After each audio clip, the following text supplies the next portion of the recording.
The robotic welder screamed like a dying animal when it seized up at 3:47 a.m.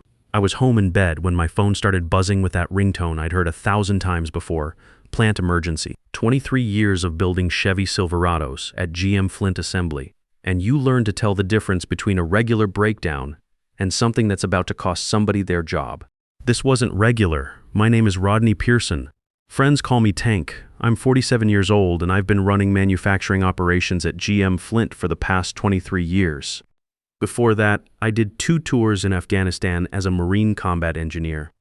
Learned how to keep complex systems running under pressure while people were shooting at you. IDDs don't care about your production schedule, and neither do hydraulic failures at 3 a.m. After my wife Linda and I had our son Danny, this job became everything to our family.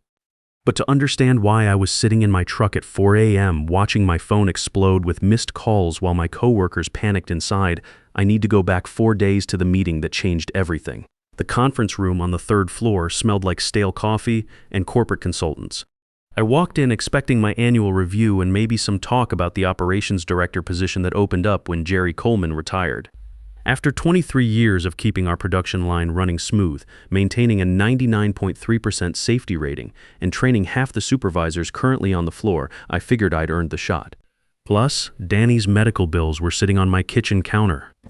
$1,100 a month for insulin and testing supplies since he was diagnosed with type 1 diabetes at 8 years old. His college fund we'd already drained for his continuous glucose monitor.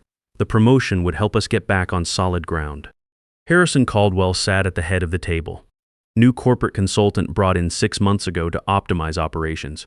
Next to him was his son Ashton, 25 years old. Fresh MBA from Harvard, wearing a suit that probably cost more than most of my guys made in 2 weeks. Kid had that look you see in people who think they understand manufacturing because they read about it in business school. Same look I used to see on fresh lieutenants in Afghanistan before their first convoy run. Harrison didn't waste time with pleasantries. Tank, I've reviewed your performance metrics. You're solid, reliable, but I don't think you have the qualifications for the director position. The words hit like an IED blast.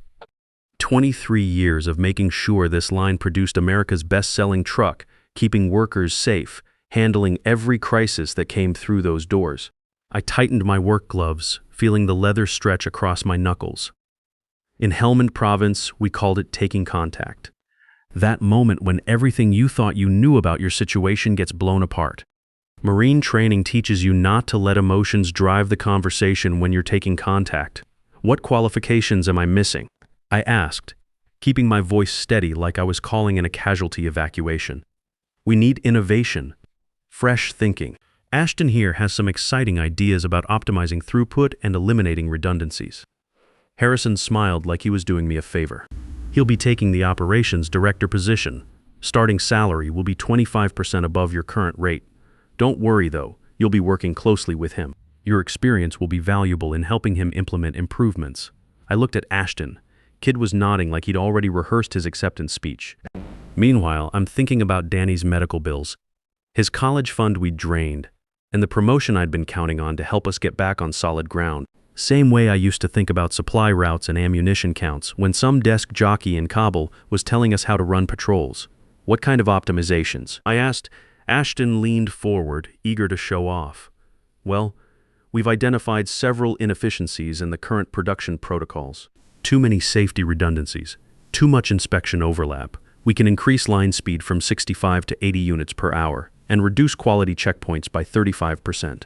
I felt my safety glasses slip down my nose. This kid was talking about cutting safety protocols like he was trimming fat from a budget spreadsheet. Those weren't numbers on a screen. They were procedures that kept people from getting their hands crushed by press machines or burned by robotic welders. In Afghanistan, we had a saying, redundancy keeps you breathing. Every backup system, every safety check, every protocol that seemed excessive to outsiders, they existed because someone had died learning why they mattered. Those redundancies exist because this is dangerous work. I said slowly, every checkpoint catches something the previous one might miss. That's how you maintain a 99.3% safety rating. That's legacy thinking. Ashton replied with the confidence only someone who'd never seen a workplace accident could have. Modern lean manufacturing shows that streamlined processes actually improve safety by reducing complexity. I looked at Harrison. You're putting someone in charge of operations who's never worked a day on the floor. Ashton has an MBA from Harvard and 18 months of consulting experience with McKinsey. He brings exactly the kind of fresh perspective we need to compete with the Mexico plants. That's when I understood what was really happening. This wasn't about qualifications or innovation. This was about Harrison setting his kid up with a management position while I did the actual work. Ashton would get the credit and the salary, while I handled the problems his optimizations would create. Same way some colonel's nephew would get promoted to intelligence officer while sergeants with 15 years experience did the actual analysis. But here's what they didn't know about me. When you've spent 8 years as a Marine and 23 years on an assembly line, you learn when to engage and when to withdraw to better positions. In Afghanistan, we called it tactical patience. Sometimes you don't fight the battle they want you to fight. Sometimes you make them fight on ground of your choosing. This wasn't the time to argue. I stood up, adjusted my safety glasses, and gave them both a polite nod.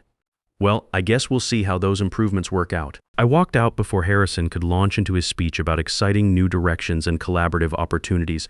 In the Marines, we had a term for this kind of situation: operational reassessment. When your mission parameters change unexpectedly, you don't panic. You gather intelligence, evaluate your assets, and formulate a new strategy. That night, I sat at my kitchen table with Linda, going through Danny's medical expenses. Test strips, insulin pens, endocrinologist visits, the monthly bills that never seemed to get smaller despite our insurance covering 80%. Danny had been managing his diabetes like a champ since his diagnosis at 8, but the costs were relentless. $47 for a box of test strips that lasted 2 weeks. $340 for a month's supply of insulin. $85 for the glucose monitor sensors. It added up to more than our mortgage payment. Dad, you okay? Danny asked, coming down for a glass of water. At 17, he was already taller than me, with Linda's eyes and my stubborn streak. You look like someone told you the Silverado line was moving to China. Smart kid, had to be managing blood sugar calculations and carb counting while keeping his grades up for college applications. Just thinking about work stuff, son. The promotion thing I mentioned a couple weeks ago. Yeah, didn't get it? Someone with more qualifications. Danny set down his water glass. His glucose monitor beeped softly.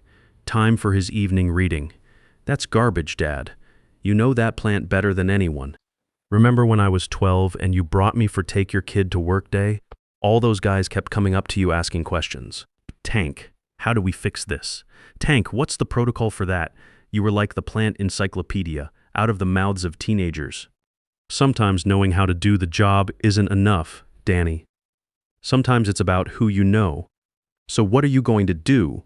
That was the question. What was I going to do? I'd spent 23 years being the guy everyone came to when things went wrong. The one who stayed late to fix problems, came in early to prevent them, worked weekends when crisis hit. In Afghanistan, I was the combat engineer everyone called when they needed bridges built or IEDs disarmed. Same principle applied here, minus I was the guy who made things work when they weren't supposed to.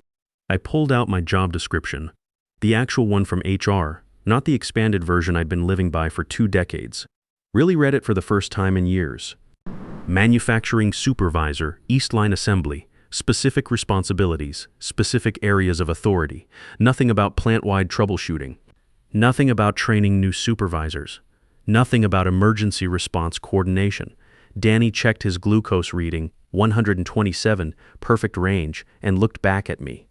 Dad, whatever you decide, I'm proud of you. You've always done right by people. Smart kid, definitely got that from his mother's side. That night, lying in bed listening to the distant hum of the plant running its night shift, I thought about tactical withdrawal.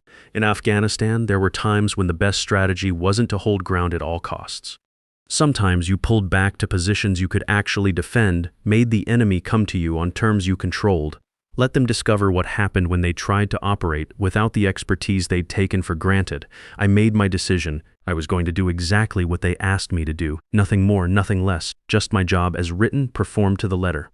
Sometimes the best way to prove your worth isn't to argue about it. Sometimes you just step back and let people see what happens when you're not there to catch everything that falls.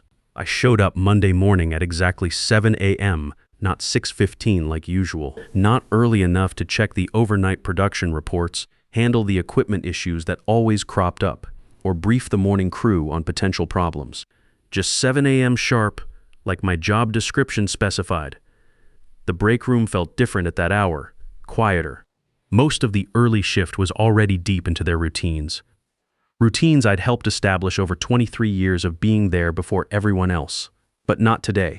I walked past the main production board where Carlos Rivera, our shift supervisor, was staring at a stack of overnight incident reports with the confusion of someone trying to solve a puzzle with half the pieces missing. "Tank, thank God," he said without looking up. "We've got issues from night shift. Welder 3's hydraulics are acting up again. The quality scanner crashed around midnight, and there's some kind of calibration error on the chassis units that came through at 0500. I checked my watch, then pulled out my job description, the actual one I'd printed and highlighted the night before. Hydraulics is maintenance department. Submit a work order. Scanner crashes go through IT.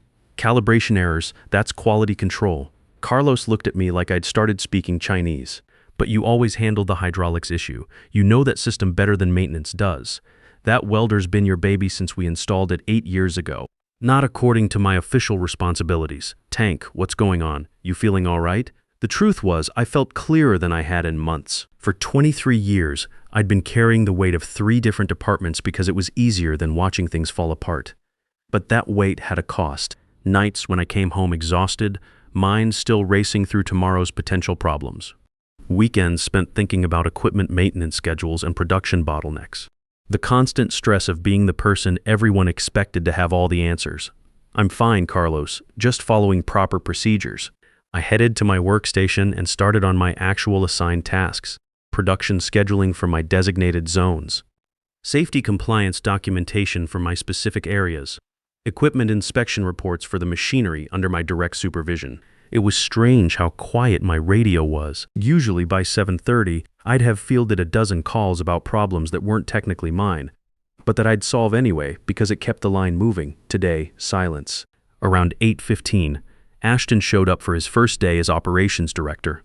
Fresh haircut, brand new safety gear that still had the tags on it, and a tablet that looked like it cost more than most of my tools. He made a beeline for my station with the eager confidence of someone who'd never had to explain to a grieving family why safety protocols existed.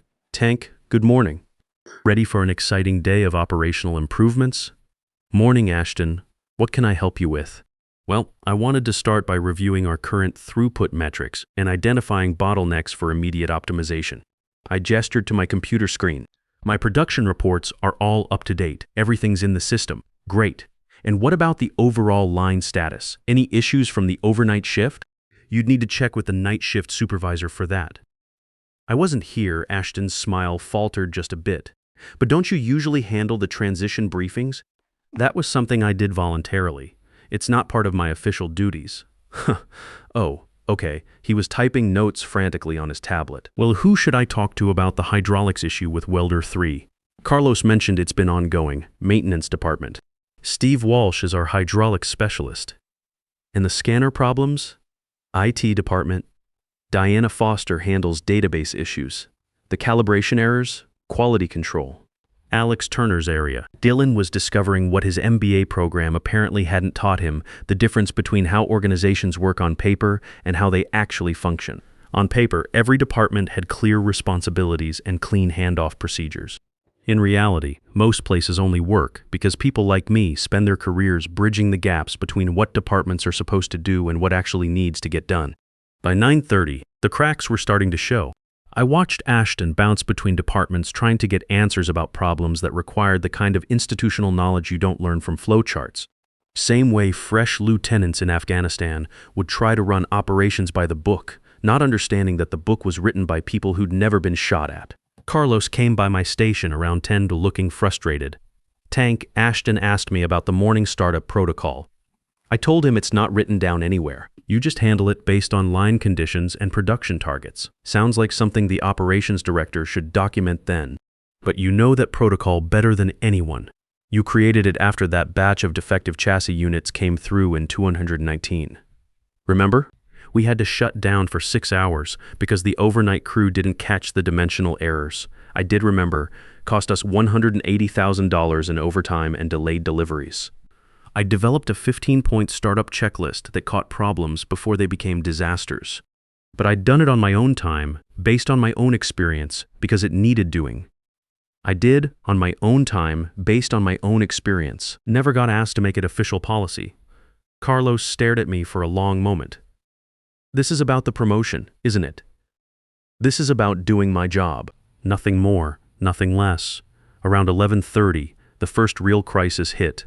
Tony Martinez from Welder 3 called in. One of Ashton's optimization changes had increased line speed without adjusting the safety interlocks. Now we had a $2.8 million robotic welding system running at unsafe parameters, and the union safety rep was threatening to shut down the entire line. My radio crackled, Carlos's voice tight with stress. Tank, we have a situation at Welder 3.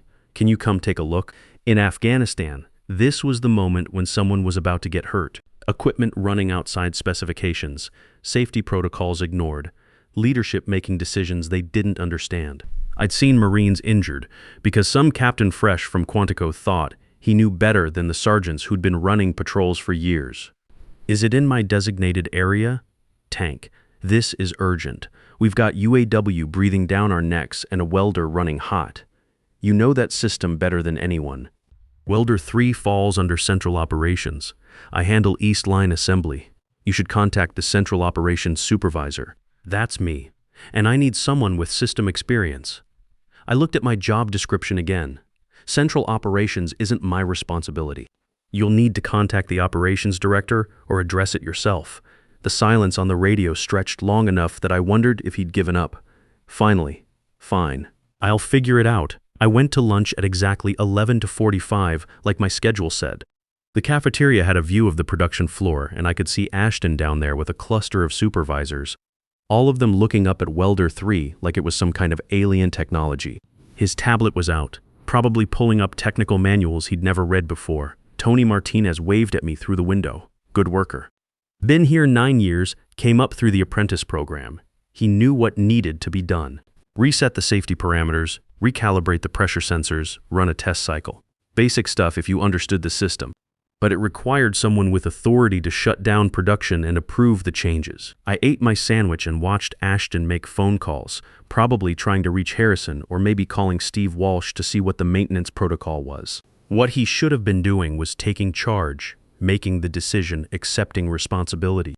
But that's the thing about people who've never been in actual leadership positions. They think leadership is about having the right answer, when really it's about making decisions with incomplete information and living with the consequences. By 12:15, they'd gotten the situation sorted out. Carlos had come back from his break early and handled it in about 10 minutes. But those 30 minutes of delay would cascade through the afternoon production schedule, creating problems that someone would have to solve. That someone used to be me. Today, it would be whoever was officially responsible. When I got back from lunch, Ashton was waiting at my station. His safety gear was askew, his shirt damp with sweat, and he looked like someone who was beginning to understand the difference between theory and practice. Tank, I need to ask you something. Sure, how did you learn all this stuff? The protocols, the procedures, the relationships between departments. 23 years of showing up early, staying late, and caring more about getting things done than whose job it technically was. He nodded slowly. Harrison mentioned you'd be helping me transition into the role. I'm happy to answer questions during my scheduled consultation hours. Consultation hours? Tuesdays and Thursdays, 2 to 4 p.m. You can book time through the administrative assistant. Ashton stared at me like I'd told him the plant was moving to Mars. But what if there's an emergency? Then you handle it. That's what operations directors do. That afternoon, I watched the plant struggle with the kind of small problems I'd been solving invisibly for years. Nothing catastrophic, just the daily friction that accumulates when systems don't quite fit together the way they should. Ashton spent most of his time on phone calls, trying to coordinate responses to issues that could have been prevented with a little foresight and institutional knowledge. At 4 p.m. exactly, I clocked out and headed for the parking lot. As I walked past the operations center, I could see Ashton still there, surrounded by reports, looking overwhelmed. Tuesday morning brought our first real test. I arrived at 7 a.m. to find an overnight supervisor's report on my desk with a red priority flag. Welder 3's hydraulic system had completely failed at 3:20 a.m. The night crew had tried to implement Ashton's new streamlined repair protocol, but without proper safety authorization, they just shut the system down and flagged it for the morning shift. According to the production schedule, we had 47 chassis units due to start processing at 8 a.m. and a military fleet delivery scheduled for Thursday that we couldn't afford to miss. $8.2 million worth of Silverados heading to Fort Hood for the Army's new logistics fleet. My phone started ringing at 7:15. Carlos Tank, we've got a major problem. Welder 3's down completely, and we've got military chassis coming through in 45 minutes. What do you want me to do? I pulled up the equipment assignments on my computer. Welder 3 isn't in my operational zone, Carlos. That's central line equipment. Come on, Tank. You wrote the emergency protocols for that system. The hydraulic assembly, the backup procedures, the safety interlocks. We need that welder operational, or we miss the military deadline. Those procedures were suggestions I made on my own time. They were never officially adopted as policy. At 7:30, Ashton called, panic creeping into his voice. Tank, I need you to take a look at the Welder 3 situation immediately. Maintenance says they need operational input before they can proceed with repairs. I'm scheduled for consultation hours Thursday afternoon. You can book a slot. This can't wait until Thursday. We've got an $8.2 million military contract on the line. If we miss this delivery, GM Regional is going to shut us down. Then you'll need to handle it yourself or find someone else with appropriate authority. But I don't know the system specifications. I've been reading the manuals all night, but there are procedures missing, safety protocols that aren't documented anywhere. Neither did I when I started here 23 years ago. I learned by asking questions, reading technical documentation, and making mistakes when the stakes were lower. Another long silence. Where are the complete manuals? Equipment library, Building C. Check them out from Janet in technical documentation. But Ashton? The backup hydraulic system has different pressure tolerances than the primary. You'll want to pay attention to sections 4.7 through 4.12. At 8:15, they made the call to attempt repairs using the backup hydraulic system. It was the right technical decision, but it required someone with operational authority to sign off on the modified safety protocols and accept responsibility for running outside normal parameters. I watched from my office window as Ashton signed the paperwork with hands that shook slightly. The first chassis unit started processing at 8:45, 45 minutes behind schedule. The delay meant overtime for the evening shift and compressed timelines for quality control, but they were moving. Then they hit chassis unit 28047, an extended cab frame that required precise pressure calibration and had caused us problems before. Tony Martinez was operating Welder 3. Good worker, 9 years experience, UAW shop steward, came up through our apprentice program. Under normal circumstances, I would have been down there walking him through the backup system procedures, explaining the differences in pressure curves and timing sequences that weren't in any manual because I'd learned them through experience. Instead, I was at my station completing my assigned documentation while Ashton supervised the operation with a technical manual and 2 days of management experience. The first sign of trouble was the sound, a grinding noise from the hydraulic pump that meant pressure was running outside optimal parameters. The second sign was the way the frame bent during welding, a slight warp that suggested uneven force distribution. In Afghanistan, we learned to recognize the sounds that meant something was about to go catastrophically wrong. I stood up and moved to the windows. This was going to go bad, and I could see it happening in real time. Chassis 284-7 was halfway through the welding process when the backup system couldn't maintain consistent pressure. The frame warped, jammed in the welder, and triggered the emergency shutdown, but the damage was done. The hydraulic system was overloaded trying to force the warped metal, and something gave way with a sound like a gunshot. Tony was operating the manual override when the pressure hose blew. High-pressure hydraulic fluid sprayed across the workstation, and Tony, trying to get clear, slipped on the fluid and went down hard. His left arm got caught under the safety barrier just as the welder cycled one final time. The emergency horn started immediately. Long continuous blasts that meant injury on the floor. All operations cease. Emergency response teams deploy. The sound I'd heard too many times in Afghanistan when someone didn't make it back from patrol. I was already moving before the horn finished its first cycle. 23 years on the floor teaches you that when someone's hurt, you respond first and worry about protocols later. but I stopped at the stairwell. Tony was down. Ashton was in over his head. The entire central line was shut down, but this wasn't my zone. This wasn't my responsibility. This was what happened when you put someone in charge of operations they didn't understand and implemented optimizations without understanding their consequences. My phone was ringing constantly now. Harrison, plant management, union representatives, insurance investigators, GM regional, everyone wanting to know what happened, who was responsible, and what our response plan was. I let it ring. At 10:30, Harrison showed up at my station. No greeting, just a man watching his consulting contract evaporate in real time. Tank, I need you down there now. Need me for what? The UAW safety rep wants to interview someone with operational knowledge about the accident. Tony's in surgery, second-degree burns, possible nerve damage in his left hand. Then you'll need to assign that task to someone with appropriate authority. Harrison's face went red. Look, this is a crisis. The military contract is in jeopardy. GM Regional is flying in tomorrow. We need all hands. I looked at him calmly. My hands are busy with my assigned responsibilities. If you need operational expertise for the investigation, you should contact your operations director. This is about the promotion, isn't it? Fine. You want to talk about money? We can work something out after we get through this.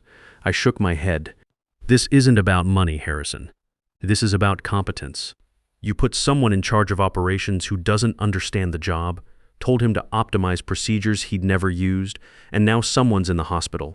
That's not a personnel issue. That's a leadership failure. That afternoon, Rachel Cooper from GM Regional Management called.